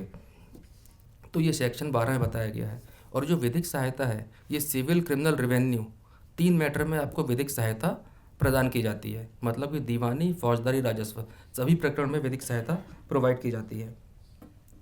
और ये जो विधिक सहायता है ये मोड्स ऑफ सर्विसेज क्या क्या है, विधिक सहायता किन रूपों में दी जाती है। जब भी कोर्ट में केस आता है तो दस्तावेज बनते हैं, कोर्ट फीस लगती है, वकील की फ़ीस रहती है, जब जजमेंट हो जाता है तो सर्टिफाइड्स कॉपीज़ जो अपन को मिलती है, सबकी फ़ीस निर्धारित है। लेकिन अगर विधिक सहायता से आपको कोई एडवोकेट मिलता है तो आपको ये सब पैसा नहीं देना पड़ता है। आपका शुरुआत से लेकर के आखिरी तक का जितना भी कोर्ट की प्रोसीडिंग है सारा पैसा माफ़ हो जाता है। और इस चीज़ की जानकारी किसी को रहती नहीं है। इसीलिए हम लोग anganwadi, gram panchayat, school, colleges, girls colleges सब जगह जाते हैं, क्योंकि नियम कानून सभी के लिए बने हुए हैं, चाहे कोई महिला हो, पुरुष हो, वृद्ध व्यक्ति हो, या कोई बच्चे हों, या कोई डिसेबल पर्सन हो, सभी के लिए कहीं ना कहीं नियम कानून बने हुए हैं। और ये लीगल डिपार्टमेंट सभी के कानूनों की रक्षा और वेलफेयर के लिए बना हुआ है। अगर कुछ केस ऐसे आते हैं जो शासन की योजना के से संबंधित है, तो हम वो शासन में तुरंत जो है ट्रांसफ़र कर देते हैं केसेस, कि आप जैसे किसी को पीएम आवास योजना का पैसा नहीं मिला है, किसी का विकलांग सर्टिफिकेट नहीं बना है, या कोई व्यक्ति आता है हमारा नामांतरण नहीं हो रहा है और वो उस विभाग में जाके परेशान हो चुका है, उसका काम नहीं हो रहा, जब वो हमारे पास आता है तो हमारे तरफ से कवरिंग लेटर लग के संबंधित विभाग को जाता है और उसमें निर्देशित किया जाता है कि आप ये कार्रवाई नियमानुसार पूर्ण कर प्रतिवेदन हमारे समक्ष प्रस्तुत करें, ताकि हम माननीय जिला न्यायाधीश महोदय के समक्ष उनको इस समस्या के बारे में अवगत कराया जा सके। तो जो लीगल एड है वो इसका एक बहुत वाइडर कॉन्सेप्ट है आर्टिकल 39 कैपिटल ए के अंतर्गत। तो मेरा आप लोगों से यही कहना है कि कोई भी व्यक्ति आपके समाज में आसपास रह रहा है, उसे विधिक सहायता की ज़रूरत है, कोई भी लीगल प्रॉब्लम है, तो उसको एक बार आप लीगल एड ऑफिस ज़रूर भेजिए जिला विधिक सेवा प्राधिकरण में। और जैसे आप लोगों से क्वेश्चन पूछना चाहूँगा मैं कि अगर मान लीजिए कभी किसी के साथ कुछ विवाद हो जाता है या किसी से लड़ाई झगड़ा हो जाता है, तो अपन एफआईआर करवाने के थाना प्रभारी के पास जाते हैं। और अगर मान लीजिए वहाँ पे एफआईआर आपकी नहीं लिखती है, डिले होता है या कुछ इन्वेस्टिगेशन में टाइम लगता है, आप लोग पुलिस थाने की कार्रवाई से संतुष्ट नहीं है, 154 सीआरपीसी के अंतर्गत आपकी एफआईआर नहीं लिख रही है, तो आपका अगला स्टेप क्या होगा, कोई बता सकता है? हाँ प्लीज़। नहीं, और कोई थाना प्रभारी आपकी एफआईआर नहीं लिख रहा है, तो आपका अगला स्टेप क्या होगा? आजकल तो ऑनलाइन हो गया ना सर। उच्च अधिकारियों से संपर्क करेंगे, अगर वो भी नहीं सुनते तो कोर्ट का देखिए अगर थाना प्रभारी आपकी एफआईआर नहीं लिख रहा है तो अपन डायरेक्ट एसपी साहब के पास आवेदन देते हैं। भोपाल में पुलिस कमिश्नर सिस्टम में कमिश्नर आयुक्त महोदय को देते हैं, कलेक्टर साहब को अपन अवगत कराते हैं, उनके पास लॉ एंड ऑर्डर मेंटेन करने की जिम्मेदारी है। वहाँ से अगर सुनवाई नहीं होती है तो आप डायरेक्ट कोर्ट में जज साहब के पास प्राइवेट कंप्लेंट कर सकते हैं, सेक्शन 200 सीआरपीसी, ओल्ड सीआरपीसी में सेक्शन 200 के अंतर्गत। तो उसमें जज साहब कॉग्निजेंस लेते हैं, क्योंकि जिस तरह सभी थाना प्रभारियों के पास थाने हैं, उसी तरह जज साहब के पास भी 2-2, 3-3 थाने होते हैं, कि वो डिसाइडेड रहता है कि ये जज साहब के पास श्यामला हिल्स थाना है और ये 2-3 थाने इनके अंडर में काम आएंगे, इसके जो भी केसेस है वो इस प्रॉपर जज साहब के पास आएंगे। तो जब आप सेक्शन 200 सीआरपीसी के अंतर्गत आप प्राइवेट कंप्लेंट करते हैं डायरेक्ट जज साहब को, तो वो जज साहब जो है 156(3) के अंतर्गत जो है जो पुलिस थाना प्रभारी है उसको उनको निर्देशित करते हैं कि आप इसकी विवेचना कीजिए और जो चालान है वो मेरे समक्ष प्रस्तुत करिए। तो ये प्री कॉग्निजेंस होता है। तो अपनों को पता होना चाहिए कि अगर एफआईआर अगर पुलिस वाला नहीं लिख रहा है तो अपना अगला स्टेप क्या होगा। आजकल सब जगह ईमेल के माध्यम से भी अपन एफआईआर कर सकते हैं, अब आजकल टेक्नोलॉजी का ज़माना है तो अपन वो भी चीज़ कर सकते हैं। लेकिन अपने को पता होना चाहिए कि अगर पुलिस वाले अगर नहीं सुन रहे हैं, प्रशासन नहीं सुन रहा है, तो फिर आखिरी में इंसान कोर्ट में आता है, वहाँ पे अपनी शिकायत दर्ज कराता है। क्योंकि आपने देखा होगा कि जब सब लोग थक जाते हैं तो इंसान बोलता है कि हम तो तुम्हें कोर्ट में देख लेंगे उसे, क्योंकि उसे न्याय में बहुत आस्था रहती है और उसका पूरा विश्वास रहता है।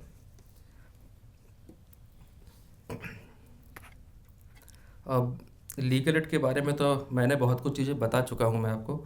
अब कुछ स्कीम्स है जो उसके बारे में आपको बताना चाहूँगा, और मैं आपसे मेरी रिक्वेस्ट है कि जो चीज़ें मैं आपको बता रहा हूँ वो और लोगों को भी बताइए ताकि लोगों का वेलफेयर हो सके। अब जैसे हिट एंड रन केसेस के बारे में हम बात करें तो अभी सी राजशेखरन का केस सुप्रीम कोर्ट में डिसाइड हुआ था। उसमें ये निर्देशित किया गया था कि अगर कोई व्हीकल किसी को टक्कर मार के भागता है और वो ट्रेस नहीं हो पाता है, और अगर आप पुलिस थाने में एफआईआर करवाते हैं तो उसमें अगर जो ग्रीवियस हर्ट है तो उसमें 50,000 तक की मुआवजा का राशि का प्रावधान दिया गया है, और किसी की मृत्यु हो जाती है तो उसमें 2 लाख रुपए तक की मुआवजा राशि कंपनसेशन प्रोवाइड किया जाता है। और अगर इन फ्यूचर वो वाहन ट्रेस हो जाता है तो जो एमएसटी में केस चलता है वो अलग चलता है, उसमें कंपनसेशन ज़्यादा मिलता है। लेकिन ये जो हिट एंड रन केस की जो स्कीम है ये जिला विधिक सेवा प्राधिकरण द्वारा संचालित की जाती है, उसकी पूरी 2 महीने में मीटिंग होती है। तो मेरा आप लोगों से कहना है कि अगर किसी के साथ हिट एंड रन का केस होता है या जाने अनजाने भी एक्सीडेंट होता है तो आप थाने में ज़रूर शिकायत करिए, क्योंकि कई बार होता यह है कि अपन लोग जॉब में हैं, एक्सीडेंट हुआ, अपन ने सोचा चलो ठीक है कोई बात नहीं, इसको छोड़ देते हैं, एफआईआर नहीं करवाते।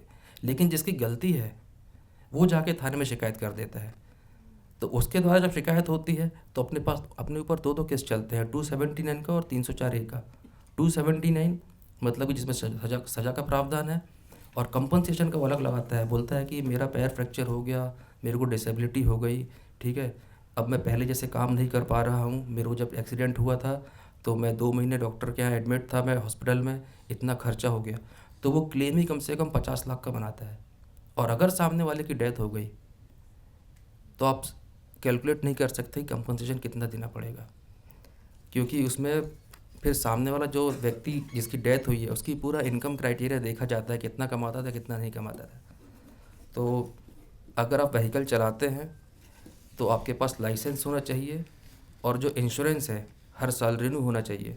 क्योंकि हमने ऐसे कई केस देखे हैं जहाँ पे गवर्नमेंट ऑफिसर थे, लाइसेंस तो था, लेकिन वो अपना जो इंश्योरेंस था उसको रिन्यू नहीं करवा पाए, तो उनको 8-8, 10-10 लाख रुपए मुआवजा देना पड़ा। और वहाँ उनकी गलती भी नहीं थी, वो कार से जा रहे थे, सामने से बाइक वाला आके भिड़ गया। अनावश्यक कोर्ट के चक्कर काटे और पैसा भी देना पड़ा। तो जानकारी जब होती है उसके बाद भी कभी ना कभी गलती हो जाती है, इसीलिए। और व्हीकल कभी दूसरे को भी नहीं देना चाहिए, क्योंकि हमारे एक परिचित थे, वो बैंक में थे, उनने पड़ोसी कोई रहता था उसको अपनी व्हीकल दे दी, उनने 2 व्हीलर दे दी, और वो जा करके उसने एक्सीडेंट करके भी आ गया, उसने बताया भी नहीं। और 2 महीने बाद जब चालान आया कि आपका ये सीसीटीवी फुटेज में आपकी बाइक ट्रेस हुई है, आप आइए, तो वो उसको ढूंढते ढूंढते परेशान हो गए, वो घर खाली करके चला गया, और वो क्रिमिनल प्रोसीडिंग में चक्कर काट रहे हैं। कंपनसेशन भी देना पड़ रहा है, और जो सज़ा का है उससे भी डर रहे हैं कि अगर मान लीजिए इन फ्यूचर हमको पनिशमेंट होता है तो हमें ये नौकरी पे इफेक्ट ना पड़े। तो 2 व्हीलर आप चलाते हैं तो ध्यान से चलाइए, और अनजान व्यक्ति को मत दीजिए। और आजकल जो बच्चे लोग हैं, तो बच्चे लोग भी 2 व्हीलर चलाते हैं और वो तो रूल्स फॉलो करते ही नहीं है। अब वो ज़माना चला गया जब पुलिस वाले आपको रोकते थे चौराहे में और चालान काटते थे। आजकल सब जगह सीसीटीवी फुटेज है, तो फ़ोटो खिंचती है, मोबाइल में आपको मैसेज चले जाता है कि आपने ये ट्रैफिक रूल्स का वायलेशन किया है, आपको इतना फ़ाइन देना पड़ेगा। और आप सभी लोग फैकल्टी से भी हैं, तो मैं आप लोगों से एक रिक्वेस्ट और करता हूँ कि आपके जो स्टूडेंट्स हैं उनको आप बताइए कि जब फ्यूचर में उनका जॉब लगेगा तो जब पुलिस वेरिफिकेशन होता है तो उसमें ये मांगा जाता है कि 15 साल की आयु के बाद बच्चा कहाँ कहाँ रहा है। 15 साल की एज में 10th क्लास में था, 17 साल में 12th क्लास में था, और पुलिस वेरिफिकेशन में पूछा जाता है कि उस किस थाना क्षेत्र में वह रहता था, तो बताते कि वो श्यामला थाने में था। 12th के बाद वो दिल्ली इंदौर चला गया, इंदौर में इस थाना क्षेत्र में रहता था, इस कॉलेज में पढ़ता था, कॉलेज इस थाने के अंडर में आता था, और वो इधर रहता था पलासिया में, तो वो इस थाने के अंडर में आता था। उसके बाद फर्दर एजुकेशन के लिए वो दिल्ली चला गया, दिल्ली में यहाँ रहता था और इस कॉलेज में पढ़ता था। तो जहाँ वो रहता था और कॉलेज में पढ़ता था वहाँ पुलिस वेरिफिकेशन होता है। अगर कहीं और जब पुलिस जॉब लगता है तो सब जगह पुलिस वेरिफिकेशन होता है। अगर एक जगह से भी कहीं से भी आ जाता है कि इसके अगेंस्ट जो है क्रिमिनल एक्टिविटी थी, इसके विरुद्ध अपराध पंजीबद्ध है। अपराध कोई बड़ा नहीं, छोटा भी हो सकता है। किसी ने किसी को चाटा मारा, दोस्त लोग थे, ग्रेव एंड सडन प्रोवोकेशन में किसी को चाटा मार दिया, किसी की हड्डी टूट गई, अगर वो उसका नाम आ जाता है तो उसका पूरा जीवन बर्बाद हो जाता है, उसका पूरा फ्यूचर स्पॉइल हो जाता है, क्योंकि इसके अगेंस्ट में क्रिमिनल एक्टिविटी केस दर्ज है। हमने ऐसे केसेस देखे हैं। जब हमारा सिलेक्शन हुआ था तो उसमें एक मैडम थी, तो ज़रूरी नहीं कि क्राइम जो है घर के बाहर हो, घर के अंदर भी क्राइम होते हैं। तो एक मैडम थी, उनका फाइनल सिलेक्शन हो गया था, लेकिन उनके खिलाफ़ केस रजिस्टर्ड था 498A का, क्रूएल्टी का, तो उनका जॉब नहीं लगा। उसी तरह दूसरे डिपार्टमेंट में जैसे बच्चा मेरिटोरियस परफॉर्म कर रहा है, लेकिन ड्रंक एंड ड्राइव में उसका केस दर्ज था, उसको कोर्ट ने फ़ाइन लगाया था, तब भी उसका जॉब नहीं लगा। एक और केस था जिसमें लड़ाई झगड़ा हुआ, जान से मारने की धमकी दी गई, 323, 506 लगा था, तब भी हाई कोर्ट ने उसको अपॉइंटमेंट लेटर नहीं दिया कि आपके खिलाफ़ केस दर्ज है, आपको जॉब नहीं मिलेगा। इंसान अपनी पूरी ज़िंदगी पढ़ाई में बिता देता है, 25 साल 26 साल पूरा पढ़ते रहता है, लेकिन जब आखिरी में जब एग्ज़ाम निकाल भी देता है तो भी इसको जॉब नहीं लगता है। क्यों? क्योंकि इसके खिलाफ़ में क्रिमिनल एक्टिविटी या क्राइम उसके खिलाफ़ में अपराध पंजीबद्ध है। तो मेरा आप लोगों से ये कहना है कि जितने ही बच्चे लोग हैं आप लोग उनको ये चीज़ बताइए और इसके बारे में सभी को बताइए। और एक बहुत महत्वपूर्ण योजना है pre litigation mediation. Pre litigation mediation योजना है, आप लोग बोर तो नहीं हो रहे हैं? अगर आपको कुछ क्वेश्चन भी पूछना है तो आप पूछ सकते हैं, ठीक है। तो एक बहुत महत्वपूर्ण योजना है प्री लिटिगेशन मीडिएशन। आजकल जैसे जैसे जागरूकता बढ़ते जा रही है, वैसे वैसे विवाद समस्याएं भी बढ़ते जा रही है। तो प्री लिटिगेशन मीडिएशन ये का कॉन्सेप्ट ये है कि कोई भी केस कोर्ट में आने से पहले उसे मीडिएशन मध्यस्थता के तौर में सुलझाने की कोशिश करते हैं। तो जो प्री लिटिगेशन मीडिएशन है, इसमें फैमिली मैटर्स आते हैं और इसमें हमारे पास कम से कम डेली 8-10 केसेस लगते हैं। इसमें डिस्प्यूट्स फैमिली के रहते हैं, पति पत्नी के बीच विवाद रहते हैं, तो उसमें यहाँ पे मीडिएशन के लिए एप्लीकेशन देते हैं कि हमारा जो हस्बैंड है वो हमको परेशान कर रहा है तो हम इससे परामर्श कराएं। जो हस्बैंड है वो भी कंप्लेंट करते हैं कि हमारी जो पत्नी है हमको उससे मतलब हमारी बात नहीं सुनती है, तो हमारा परामर्श करवाएं। क्योंकि जब भी कोर्ट में केस जाता है फैमिली कोर्ट में, तो वो मीडिएशन के तौर पे हमारे पास लीगल एड में भेजते हैं। और जो भी महिला थाने में केसेस जाते हैं फैमिली मैटर्स के, फैमिली डिस्प्यूट के, तो ऐसा नहीं कि अपन पुलिस थाने में या फैमिली कोर्ट में जाएं तो अपन जो मान लीजिए डिवोर्स चाह रहे हैं या सामने वाले से रिवेंज लेना चाह रहे हैं, तो ऐसा नहीं कि तुरंत जो है जजमेंट कर दें और सज़ा दे दें। फैमिली कोर्ट महिला थाना खोलने का ऑब्जेक्ट यही है कि पहले तो जो परिवार है उनके बीच में मीडिएशन करवाने की कोशिश की जाए, राजीनामा कॉम्प्रोमाइज़ करवाने की कोशिश की जाए, नहीं तो फिर ऐसे में तो सारे परिवार टूटते जाएंगे। इसीलिए प्री लिटिगेशन मीडिएशन में पति पत्नी को बुलाया जाता है, जिसके में मीडिएशन प्रोसेस जो है माननीय जिला न्यायाधीश महोदय के द्वारा किया जाता है, उनको समझाया जाता है और उन जो टूटते बिखरते परिवार हैं उनको एक किया जाता है। तो ये प्री लिटिगेशन मीडिएशन का कॉन्सेप्ट है, जिसमें दो परिवारों के बीच में समझौता करके राजीनामा करवाने का प्रयास करवाया जाता है। और अंत में आप लोगों को बताना चाहूँगा, माता पिता और वरिष्ठ नागरिकों के रखरखाव और कल्याण अधिनियम 2007, ये जो एक्ट बना है ये भारतीय संविधान के आर्टिकल 42 के अंतर्गत, आर्टिकल 41 के अंतर्गत बना हुआ है। इसमें प्रोविज़न बनाया गया है कि जब इंसान पूरी ज़िंदगी जीता है, जन्म से लेकर के अंतिम समय तक, उसके सारे राइट्स उसके साथ चलते हैं। लेकिन जब जो घर के पेरेंट्स हैं वो अगर अपनी प्रॉपर्टी अपने बच्चों को पास करते हैं, ट्रांसफ़र करते हैं, तो जो बच्चे हैं वो उनकी फिर अनदेखी करना स्टार्ट कर देते हैं। क्योंकि आर्टिकल 21 में लिखा है कि जीवन जीने का मतलब ऐसा नहीं है कि एकदम गरिमापूर्ण जीवन जीने का अधिकार हमें देता है। तो उसके अंतर्गत जो अपन बच्चों को प्रॉपर्टी पास करते हैं, तो बच्चे जब उनकी देखरेख नहीं करते हैं, उचित देखभाल नहीं करते हैं, तो फिर उसमें 2007 के अंतर्गत वो केस लगाते हैं कि हमने जो प्रॉपर्टी बच्चों को दी है वो हमको वापस दी जाए और जो हमारा अंतिम समय तक देखरेख करेगा यह प्रॉपर्टी उसको दी जाएगी। तो ये 2007 का एक्ट है, जिसमें पूरी कार्रवाई एसडीएम साहब के द्वारा की जाती है। और सीआरपीसी में 125 के अंतर्गत आप कोर्ट में भी अपने जो बच्चे हैं, नाती पोते हैं, उनसे भी मेंटेनेंस के लिए मांग कर सकते हैं। तो विधि का ज्ञान सशक्तिकरण की पहचान होता है और डर सदैव अज्ञानता से होता है। और मेरा आप लोगों से अनुरोध है कि कभी भी आपको समाज में आपके पास किसी को भी कानूनी सहायता की ज़रूरत पड़ती है तो आप उसे निकटतम जिला विधिक सेवा प्राधिकरण भेजिए और टोल फ्री नंबर 15100 पर कॉल करने के लिए अवश्य कहें।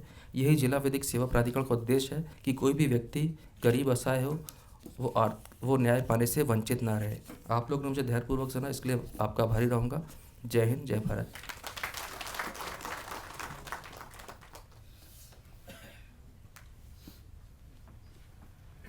इतने विस्तृत और ज्ञान से भरपूर अभय जी ने ये ज्ञान देकर हम लोग को भी अभयदान ही दिया है, ऐसा मैं मानती हूँ और उनका इसलिए आभार व्यक्त करती हूँ। अभय जी ने हमारे अधिकारियों के बारे में बहुत कुछ बताया, पर हमारे कुछ कर्तव्य भी हैं। उसके बारे में कुछ बात करने के लिए मैं हमारे संस्थान के वरिष्ठ प्रशासकीय अधिकारी मेजर निशांत जी को आमंत्रित करती हूँ यहाँ पर। मेजर निशांत जी।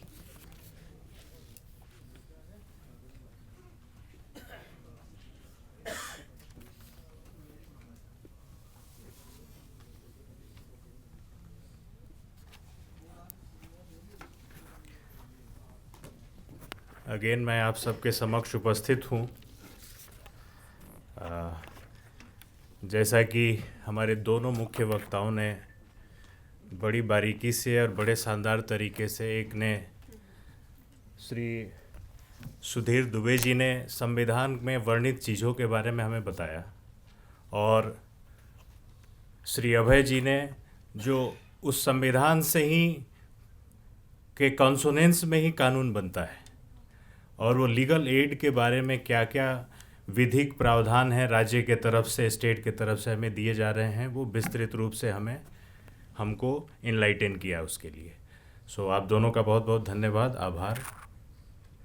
अब जैसा कि आज संविधान गौरव दिवस हम मना रहे हैं, सो फिर से मैं थोड़ा सा संविधान के परिप्रेक्ष्य में आप सब लोगों को मैं ले जाऊंगा कि संविधान जो है, जो कहा गया कि फंडामेंटल लॉ ऑफ लैंड है, क्योंकि जितने भी कानूनों से, चाहे वो अलग अलग लॉज हों, एक्ट्स हों, बाईलॉज हों, रेगुलेशंस, रूल्स हों, सब संविधान से ही निकले हुए हैं।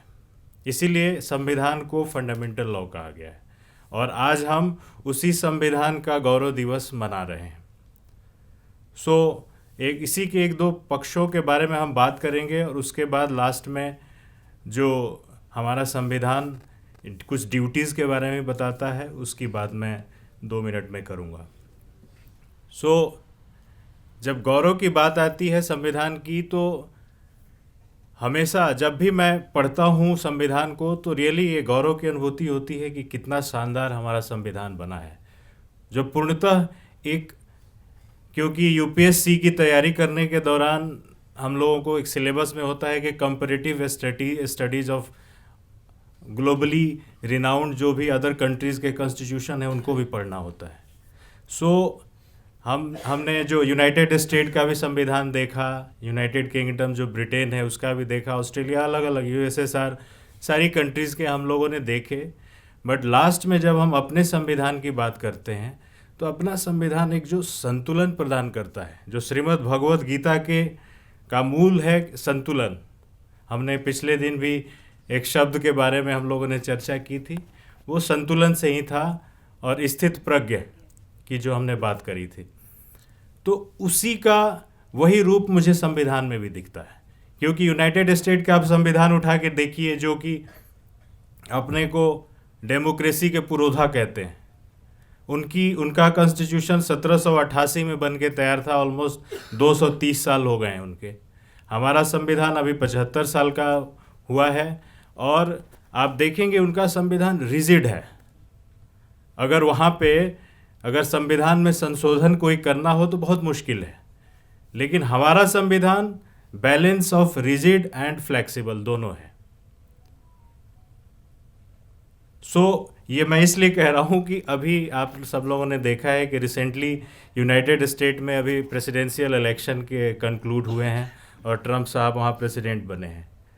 तो मैं देख रहा था कि वहाँ पे जो इलेक्टोरल प्रोसेस था वो सितंबर से स्टार्ट हुआ, और प्रेसिडेंट साहब शपथ ग्रहण अभी फरवरी में करने वाले हैं। रिजल्ट आ गया है, सारी चीज़ें हो गई हैं।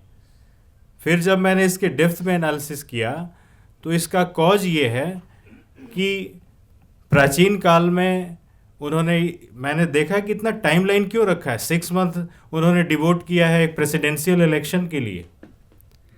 तो इसका कारण ये है कि पिछले 230 सालों में उनका संविधान रिजिड है, मतलब वहाँ संविधान संशोधन बहुत मुश्किल से होता। अभी तक इस 230 सालों में सिर्फ 27 संविधान संशोधन हुए हैं, और हमने पिछले 75 सालों में, क्योंकि संविधान संशोधन भी एक आवश्यकता है, इवॉल्विंग टाइम में अलग अलग रिक्वायरमेंट समय के साथ बदलते रहते हैं, उनको डील करने के लिए संशोधन किया जाता है। वो उस टाइमलाइन को डिफाइन अभी नहीं कर पा रहे हैं, बिकॉज उनका संविधान संशोधन के लिए 3/4 मेजॉरिटी और 50 स्टेट के भी कंकरेंस रिक्वायर्ड होते हैं। हमारे यहाँ 2/3 है मैक्सिमम, स्पेशल मेजॉरिटी के केस में देखें, जिसको साहब ने संविधान के बारे में बड़े डिटेल में बताया था। ये सब चीज़ें जब आप एनालिसिस करते हो तो एक बड़ी गौरव की अनुभूति होती है कि हमारा संविधान कितना बेहतर है, जो इवॉल्विंग सिचुएशन को भी समझते हुए और हर चीज़ों को डील कर पा रहा है। संविधान में वर्णित अधिकारों की बहुत विस्तृत चर्चा हुई, और साहब ने बड़ी डिटेल में जो भी फंडामेंटल राइट्स हैं उसके बारे में बताया। अब मैं यहाँ आपके समक्ष आया हूँ कि कुछ फंडामेंटल हमारे संविधान में कुछ राइट्स के साथ कुछ ड्यूटीज़ भी दी गई हैं, जो एज ए सिटीजन हमें याद रखना है उन ड्यूटीज़ को। उन ड्यूटीज़ के बारे में ये सामने ये प्रेजेंटेशन एक बार लगा देना। हाँ, मूल कर्तव्य। सो मैं चाहूँगा कि एक बार आप लोग इसको पढ़ें और नियम के अनुसार और शेड्यूल के अनुसार ये था कि हमें फंडामेंटल ड्यूटीज़ को भी एक बार दोहराना है। सो संतुलन की यहाँ भी बात आ जाती है कि जहाँ पार्ट 3 ऑफ भारतीय संविधान जो है वो आपको आपके राइट्स देता है, तो वहीं पार्ट 4 का जो है वो आपको आपकी ड्यूटीज़ भी याद दिलाता है कि देश के प्रति आपकी कुछ जिम्मेदारियां हैं, उनका पालन भी करता है। तो मूल कर्तव्य में मेन है, मैं एक बार आपको पढ़ के सुना देता हूं सो दैट कि आप इसको समझें, याद करें और डेली की रूटीन में इस चीज़ का ध्यान रखें। भारत के मूल कर्तव्यों में भारत के प्रत्येक नागरिक का यह कर्तव्य होगा कि वह संविधान का पालन करे और उसके आदर्शों, संस्थाओं, राष्ट्रध्वज व राष्ट्रगान का आदर करे। स्वतंत्रता के लिए हमारे राष्ट्रीय आंदोलन को प्रेरित करने वाले उच्च आदर्शों को हृदय में संजोए रखे और उनका पालन करे। भारत की प्रभुता, एकता और अखंडता की रक्षा करे और उसे अक्षुण्ण रखे। देश की रक्षा करे और आह्वान करने पर, किए जाने पर राष्ट्र की सेवा के लिए हमेशा तत्पर रहे। भारत के सभी लोगों में समरसता व समान भ्रातृत्व की भावना का निर्माण करे और जो धर्म, भाषा और प्रदेश व या वर्ग पर आधारित सभी भेदभाव से परे हों, ऐसी प्रथाओं का त्याग करें जो स्त्रियों के सम्मान के विरुद्ध हैं। हमारी सामाजिक, सांस्कृतिक और गौरवशाली परंपरा का महत्व समझें और उसका परिरक्षण करें, संवर्धन करें। प्राकृतिक पर्यावरण की, जिसके अंतर्गत वन, झील, नदी और वन्य जीव हैं, रक्षा करें और उनका संवर्धन करें तथा प्राणी मात्र के लिए दया भाव रखें। वैज्ञानिक दृष्टिकोण, मानववाद और ज्ञानार्जन तथा सुधार की भावना का विकास करें। सार्वजनिक संपत्ति की सुरक्षा रखें और हिंसा से दूर रहें। व्यक्तिगत और सामूहिक गतिविधियों के सभी क्षेत्रों में उत्कर्ष की ओर बढ़ने का सतत प्रयास करें, जिससे राष्ट्र निरंतर बढ़ते हुए प्रयत्न और उपलब्धि की नई ऊंचाइयों को छू ले। यदि माता पिता या संरक्षक हैं, 6 वर्ष से 14 वर्ष तक की आयु वाले अपने यथास्थिति बालक या प्रतिपाल्य के लिए शिक्षा के अवसर प्रदान करें। ये हमारे फंडामेंटल ड्यूटीज़ जो हमारे संविधान में दिए गए हैं। फर्दर एक एक करके जो 51A, B, C, F नीचे तक हैं, उसको अलग अलग कानूनों के द्वारा सरकार ने इसको ग्राउंड पे इम्प्लीमेंट कराने की कोशिश की गई है। सबके लिए अलग अलग कानून बने हुए हैं। जैसे कि अगर प्रकृति के संवर्धन की बात, नेचर के संवर्धन की बात होती है तो further wild life protection act बना है जो समग्र रूप से सारी चीज़ें कवर करता है। ये लास्ट, यदि माता पिता बालक, अभी हमने राइट टू एजुकेशन में उसको ऐड किया है जो 20 हमारे राइट्स के साथ जुड़ा है आर्टिकल 21 में। लास्टली देखें तो हमारा जो संविधान है एक संतुलित संविधान है जो जहाँ अधिकारों की बात करता है वहाँ हमें अपनी ड्यूटी को भी याद दिलाता है। हर तरह से एक हमारे गवर्नेंस स्ट्रक्चर में संतुलन की बात को परिलक्षित करता है। अतः आप सब लोगों को 75वें संविधान दिवस, गौरव दिवस की अगेन शुभकामनाएं। आप सभी आए, बहुत बहुत धन्यवाद।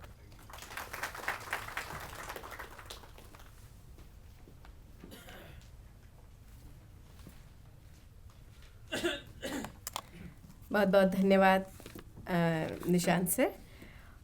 आज का ये कार्यक्रम भारतीय संविधान दिवस, मूल्य, अधिकार, कर्तव्य एवं जिम्मेदारियाँ, इस अवसर पर हम सभी चाहेंगे कि हमारे संस्थान के निदेशक महोदय प्रोफेसर चंद्रचारू जी त्रिपाठी जी का उद्बोधन हम इस अवसर पर सुने।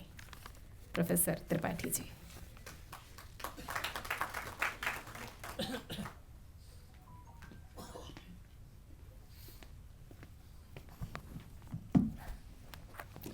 सभी को नमस्कार। थिंक माननीय दुबे जी को और सिंह साहब को सुनने के बाद और हमारे निशान जी को आज के लिए पर्याप्त है।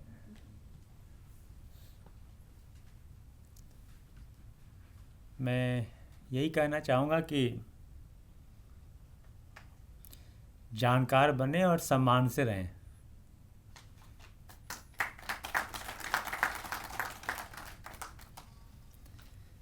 हम लोग जब स्कूल में पढ़ते थे तो एक छोटी सी कहानी थी कि एक व्यक्ति वो एक रस्सी में बांध के कुछ टुकड़ा पत्थर का यूँ घुमा रहा था। किसी ने पूछा कि भाई ये क्या कर रहे हैं आप? तो उसने कहा मैं स्वतंत्र हूँ, मुझे ये आज़ादी मिली हुई है कि मैं कुछ भी कर सकता हूँ, इसलिए मैं रस्सी घुमा रहा हूँ। तो उसने कहा ठीक है, आप स्वतंत्र हैं, लेकिन आपकी स्वतंत्रता वहीं तक है जहाँ तक दूसरे का सर नहीं आता। तो संविधान ने हमें असीमित अधिकार दिए हैं और इन अधिकारों का सही ढंग से सदुपयोग करना ही एक अच्छे नागरिक की जिम्मेदारी है। हमारे किन्हीं कर्तव्यों से किसी को कोई कष्ट हो, चाहे वो संविधान में लिखित हो या न हो, वो निश्चित ही न्याय के हिसाब से दंड का भागी होगा। और हमारे संविधान की बहुत सारी खूबियां हैं, हम सब ने सुना है यहाँ पे। मैं वैसे जनरल, आज विषय का कोई विशेष महत्व नहीं है, लेकिन मैं कभी कभी सोचता हूँ कि जब हमारे पास संविधान नहीं था तो क्या, तब ये समाज कैसे नियंत्रित होता था।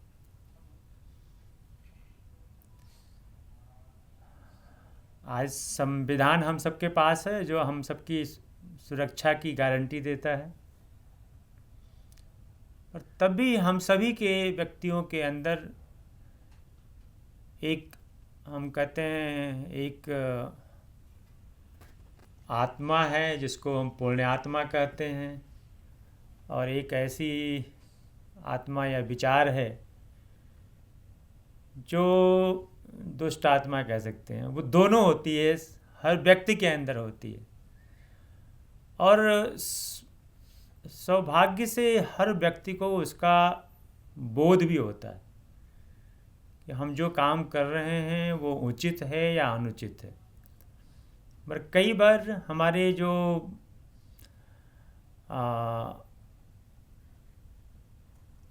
मन के अंदर जो द्वंद्व चलता है या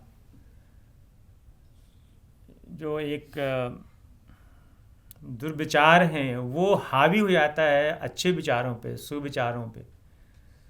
तो उस समय हम उसका उल्लंघन करते हैं अपने अधिकारों का। हमें हमेशा इससे बचना चाहिए, और तभी आप ये कह सकते हैं कि आप एक अच्छे नागरिक हैं, और उसमें आप अपना सम्मान भी उससे आप सुरक्षित कर सकते हैं। आज आप हमारे दोनों अतिथियों ने हमारे छोटे से ही बुलावे पे आप आए, हमारे यहाँ आकर के आप लोगों ने हम सबको इतना ज्ञान से सृजित किया, इसके लिए मैं आप सबका बहुत ही आभारी हूँ। मैं एक छोटी सी आशंका व्यक्त करना चाहता हूँ। मैंने एक बार अपने संस्थान में, पिछले संस्थान में जहाँ काम करता था, एक प्रोग्राम कंडक्ट किया था, उसका नाम था एथिकल हैकिंग। तो उसमें बच्चों को ये शिक्षा दी जाती थी कि एथिकल हैकिंग क्या होती है वेबसाइट्स टेक्नोलॉजी के एरा में। तो उसका सबसे पहला परिणाम ये हुआ कि बच्चों ने एग्जामिनेशन के समय वेबसाइट हैक कर दी। तो ये मेरी शंका है, मैं वैसे आप सबके साथ उजागर कर रहा हूँ कि ज़्यादा न्याय और कानून का जाने का मतलब ये भी नहीं कि आप उसके दुरुपयोग करना शुरू करें और कोर्ट में पहुँच जाएं केसेज लेकर के। ऐसे बहुत सारे संविधान में व्यवस्थाएं दी गई हैं, जैसे आप बता रहे थे विधिक परिषद है जिसके हिसाब से आपको सुविधाएं मिलती हैं। और हम ऐसा काम क्यों करें कि हमें इस तरह की स्थिति के साथ स्थिति को भोगना पड़े या उसके सामने हमारी स्थिति ऐसी आए। हम सभी के लिए एक अच्छी कल्पना करें, सभी को सुखी और समृद्धि हो, इसकी परिकल्पना के साथ वो सारे कार्य करें। तो मेरा ये मानना है कि संविधान तो हमारे साथ है ही, हम सभी प्रसन्न रहेंगे, सुखी रहेंगे, एक साथ अच्छे जीवन व्यतीत करेंगे। आज मैं अखबार में पढ़ रहा था, उसमें आया कि आज के डेट में 80% केसेज आ रही हैं तलाक की, उसमें कुछ वो फिल्में बनाने की आती, क्या बोलते हैं आज को, हैं, रील बनाने की आ रही है। आज अपने में पढ़ा होगा। बताइए, रील इतनी आवश्यक हो गई है। उसमें एक व्यक्ति का स्टेटमेंट आया था कि मेरी श्रीमती जी रोज़ तैयार हो जाती हैं और कहती हैं कि तुम भी आ जाओ, फोटो खिंचवाओ, रील बनवाओ मेरे साथ। अब मैं अपना काम करूं या रील बनवाऊं? तो इसके कारण जो है हमारा आपस में विवाद हो रहा है। और कानून आपको अधिकार देता है कि आप अपने अधिकारों की रक्षा के लिए कोर्ट चले जाएं, और वकील साहब भी कह रहे हैं कि आप आ जाइए, हम देंगे आपको। तो शायद हमको इस स्थिति से बचना चाहिए, आपस में सामंजस्य बना के रहना चाहिए। हाँ, कहीं आवश्यक हो, हमारे अधिकारों का हनन हो, तो ज़रूर कोर्ट में जाना चाहिए और विधिक सहायता लेनी चाहिए। इसके साथ ही आप सबको बहुत बहुत धन्यवाद, और विशेषकर अतिथियों को धन्यवाद। बहुत बहुत धन्यवाद सर। आज का ये कार्यक्रम आपने सभी का धन्यवाद कर ही दिया, और आपका धन्यवाद हम करते हैं खासकर विशेष रूप से इसलिए कि आज का ये कार्यक्रम सुनियोजित पूर्ण हो सके, इसके लिए आपके अनुमोदन और अनुमति और मार्गदर्शन के लिए, और यहाँ उपस्थित सभी का हृदय से आभार व्यक्त करते हैं और अनुरोध करते हैं कि कृपया राष्ट्रगान के लिए सभी हम यहाँ खड़े हो गए।